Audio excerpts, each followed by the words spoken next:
Alors Pictoumou, comment est née l'histoire? Au début, avec Alexandra Nérodo, on est amis, on aime bien prendre le matin des cafés ensemble et on aime surtout se raconter des blagues.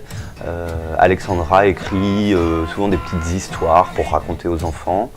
Et puis à force de se raconter des blagues, on a fait un peu le jeu de la surenchère, à qui fera le plus rire l'autre.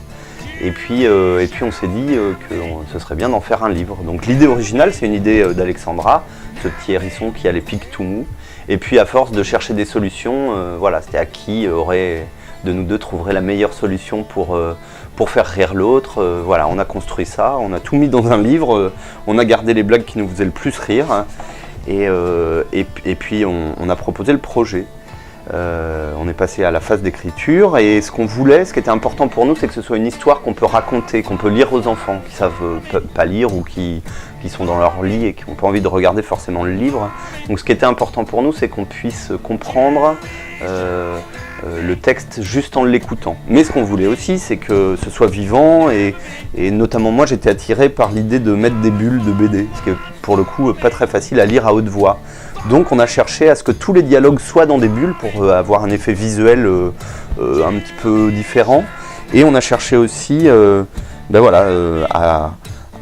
faire des phrases. Donc par exemple, je dois trouver une solution et l'inviter à la fête, se dit-il. Donc on a mélangé le texte narratif et la BD par exemple. Voilà, donc on a eu ça toujours en tête quand on a écrit le livre. Voilà, on pensait déjà à l'image en écrivant le livre. Donc l'écriture du livre a été assez longue, ça faisait longtemps qu'on en parlait, peut-être 1 an ou 2, j'en ai aucune idée, on s'amusait bien avec cette histoire.